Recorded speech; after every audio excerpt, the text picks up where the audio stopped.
Hello everyone, welcome to the channel. আজি এটা নতুন ভিডিও এটা ইম্পৰ্টেন্ট ইনফৰমেশন দিব আছিল যি সকলে এবাৰ মেট্ৰিকৰ পৰীক্ষা দিছা ক্লাছ 10 ৰ ফাইনেল এক্সাম দিছা CBSE হওক বা সেবাৰে হওক CBS Ramanujan junior college Nagaon এতিয়া ৰামানুজন সিনিয়ৰ সেকেন্ডাৰী স্কুল অসমৰ এখন আখাৰী শিক্ষানুষ্ঠান তাতে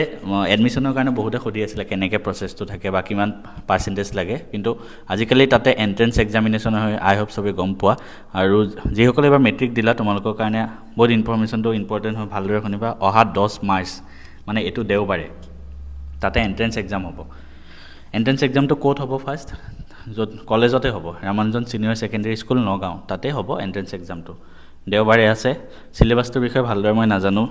আৰু কেনেকুৱা ধৰণৰ প্ৰশ্ন আহিব হেতু বিষয়ে নাজানো হা মই এটো বিষয়ে একেবাৰে অৱগত নহয় মই জাস্ট নোটিছটো তোমালোকক কৈ আছো আৰু তোমালোকৰ যদি ডিটেইলছত জানিব মন আছে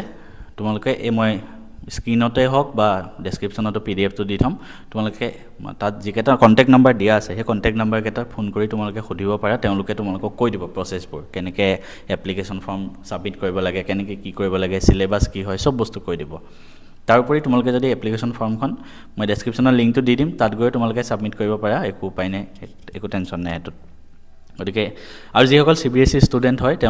তেওঁলোকৰ কাৰণে 17 মাৰ্চত আছে এক্সামটো আমাৰ সেবাৰ ষ্টুডেন্ট সকলৰ কাৰণে মানে যিসকলে এটা মেট্ৰিক দিলে তেওঁলোকৰ কাৰণে অহা সপ্তাহতে আছে অহা দেওবাৰে সানডে গতিকে তোমালোকে যিমান জলদি পাৰি ফৰ্মখন ফিল আপ কৰি থোৱা আৰু CBSE সকলৰ বাবে আছে 17 মাৰ্চ 17 মাৰ্চ মই নোটিফিকেশনটো ডেসক্ৰিপশনত